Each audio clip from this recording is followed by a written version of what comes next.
नमस्कार, आप देख रहे हैं रेडियो न्यूज। मैं हूं योगेश चक्रवर्ती। पाशमानदा मुस्लिम समाज के राष्ट्रीय संयोजक डॉक्टर फिरोज मंसूरी 15 जनवरी से पाशमानदा जगाओ संविधान बचाओ यात्रा की शुरुआत कर रहे हैं।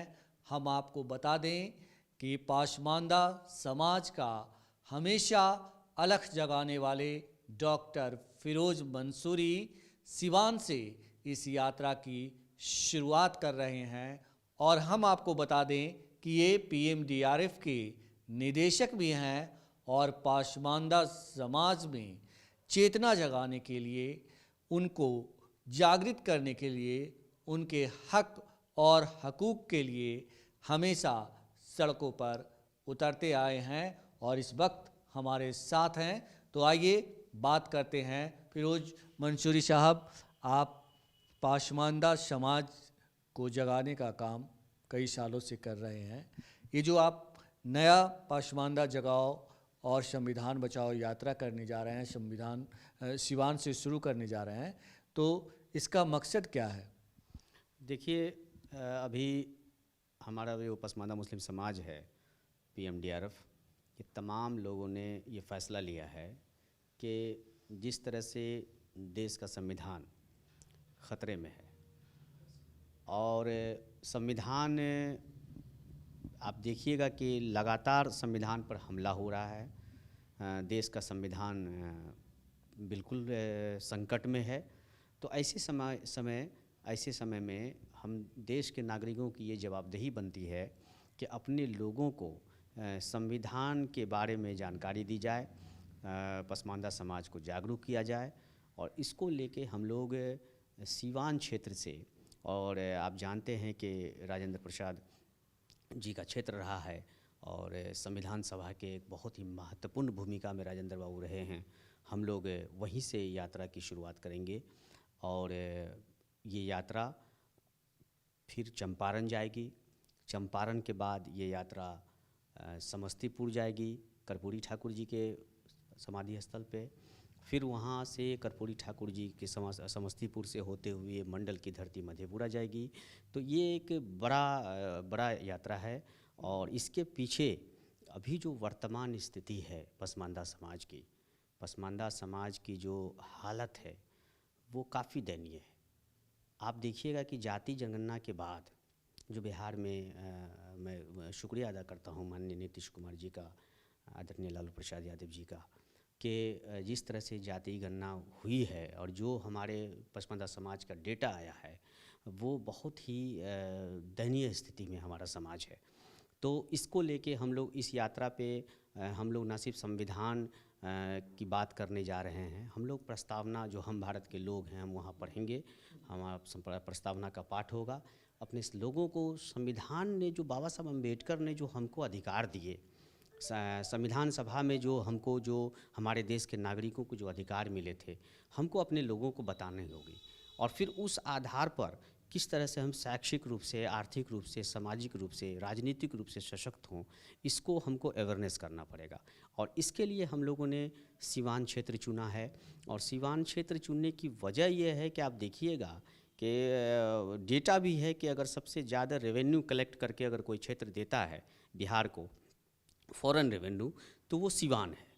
लेकिन आप हमारे पसमानदा समाज के पास चले जाइए तो आप देखिएगा कि उतनी ही बदहाल स्थिति हमारे पसमानदा समाज की है। उस क्षेत्र के लोगों की आप जाके हाल देखिएगा। तो फिर हम लोग को ये देखना होगा कि हमसे कहाँ चूक हो रही है, हम शैक्षिक रूप से क्यों पिछड़ रहे हैं, हम राजनीतिक रूप से क्यों पिछड़ रहे हैं, हमारा जो है किस तरह से शोषण हो रहा है और वो शोषण करने वाले लोग कौन कौन लोग हैं। इसलिए हम वहाँ पर सारे जहाँ से अच्छा हिंदुस्तान हमारा के स्लोगन के साथ हम वहाँ जा रहे हैं। अपने संविधान का पाठ करेंगे। संविधान लोगों को, संविधान में जो हमको जो अधिकार मिले हैं, जो हमारा जो कर्तव्य है, हमारी जो ड्यूटी है, उस चीज़ को तमाम लोगों को हम अपने कार्यकर्ता, अपने समर्थकों के साथ शेयर करेंगे। और ये यात्रा एक बहुत महत्वपूर्ण यात्रा है। अब बिहार में आप देखिएगा कि ये मील का पत्थर साबित होगी। और ये यात्रा इस लिहाज से भी महत्वपूर्ण है कि आप देखिए कि 2024 सामने है। 2024 सामने है। जहाँ से आप यात्रा की शुरुआत सिवान की धरती से करने जा रहे हैं, डॉक्टर राजेंद्र प्रसाद जो देश के पहले राष्ट्रपति थे, उनकी कर्मभूमि जन्मभूमि कहिए वो रही है। इसके साथ ही जो मुस्लिम लीडर के तौर पे कहें तो वो शहाबुद्दीन का भी क्षेत्र रहा है।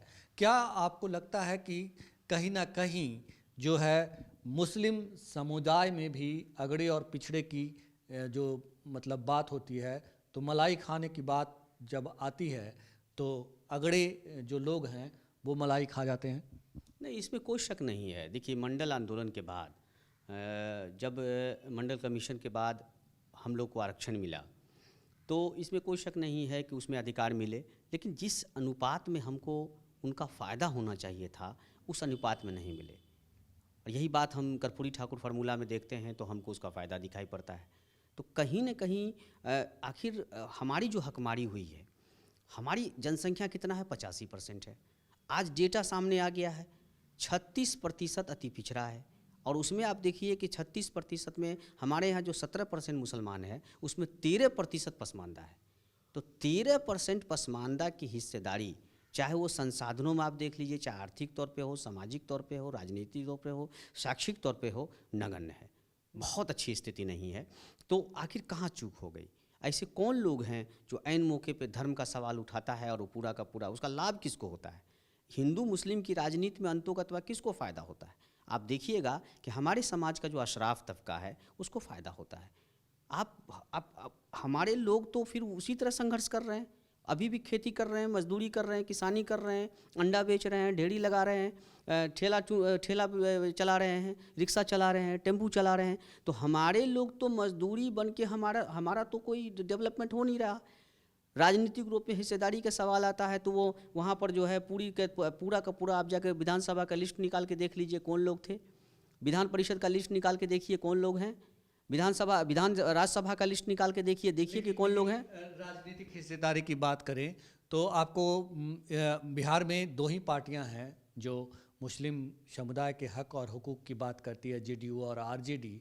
तो क्या आपको लगता है कि जो जेडीयू से आरजेडी जो है आप लोग की लड़ाई लड़ने में आगे निकल गई?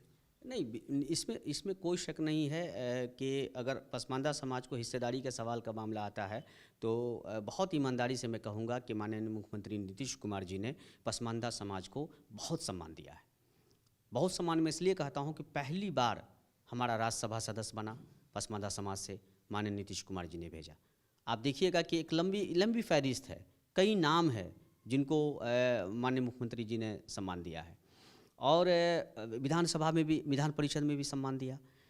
और उसके बाद इसका सबसे बड़ा इम्पैक्ट जो हुआ पसमानदा राजनीति में, जब माननीय मुख्यमंत्री ने जिसकी पहल की तो उसका सबसे बड़ा इम्पैक्ट 2019 में हुआ, जब आदरणीय लालू प्रसाद जी ने इस बात को समझा, बहुत ही मजबूती से समझा। और ये आप देखिएगा कि कैबिनेट तक में हिस्सेदारी पसमानदा को मिली है। तो दोनों, चाहे लालू प्रसाद यादव जी हों, नीतीश कुमार जी हों, पसमानदा को हिस्सेदारी के सवाल पर पढ़े हैं।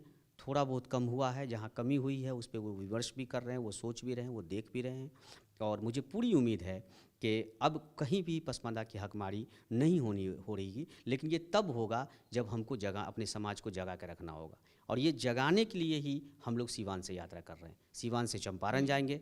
आपकी यात्रा तो कर रहे हैं, लेकिन कहा जाता है कि जब तक राजनीतिक भागीदारी नहीं मिलेगी तब तक मतलब उनके हक की लड़ाई को आगे कैसे बढ़ाया जाएगा। तो आपको नहीं लगता कि मतलब जो है जेडीयू आरजेडी को और जो है आगे आने की ज़रूरत है आपके हक और हकूक़ के लिए? देखिए, जाति जनगणना से पहले अभी तक जो राजनीति हो रही थी उसमें उनको भी कन्फ्यूजन था कि पता नहीं किन की कितनी आबादी है, नहीं है। लेकिन अब तो स्पष्ट है। तो जिस तरह से बाकी मंडल कमीशन के आधार पर जिस तरह से हिंदू कम्युनिटी के बाकी जातियों को जिस तरह से हिस्सेदारी मिलती है, मुस्लिम कम्युनिटी के भी बाकी जातियों को हिस्सेदारी मिलेगी, मुझे पूरा यकीन है। जिस तरह से जातियों के सवाल पर लेके हर पार्टी एक एक जाति को अपना नेता, अपना हर चीज़ बना के चलते हैं, विधानसभा में प्रतिनिधि देते हैं, विधान परिषद में देते हैं, राज्यसभा में देते हैं, मुझे पूरा उम्मीद है कि राष्ट्रीय जनता दल और जनता दल यूनाइटेड अपने हिस्सेदारी देगी। कुछ ही महीने बाद लोकसभा के चुनाव होने हैं, तो आपको लगता है कि इस दौरान जो है आरजेडी और जेडीयू जैसी पार्टियां आप लोगों के हक के लिए कुछ करेगी? नहीं, बिल्कुल। आप आरजेडी जदयू तक क्यों कह रहे हैं? अब तो मैं तो कह रहा हूं कि जिस तरह की राजनीति हो रही है जाति गणना के बाद, अब तो जिससे आप उम्मीद नहीं कर रहे हैं वो भी आपको हिस्सेदारी देने के लिए तैयार हो रही है। वो भी कैलकुलेशन कर रही है, वो भी देख रही है, वो भी गुनागनित देख रही है।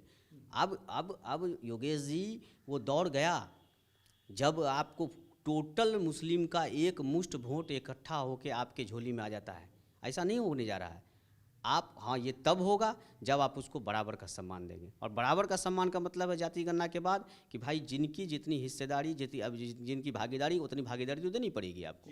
तो ये थे पासमानदा मुस्लिम समाज के राष्ट्रीय संयोजक फिरोज मंसूरी साहब, जिनका साफ साफ कहना था कि अब हमारे समाज को बरगलाकर कोई राजनीतिक पार्टियां राजनीतिक रोटियां नहीं सेक सकती, क्योंकि जातीय जनगणना के बाद ये तय हो चुका है कि अगर वो हमारी हिस्सेदारी नहीं देंगे, हमारी भागीदारी के मुताबिक हिस्सेदारी नहीं देंगे, तो उनका सुपड़ा साफ होगा।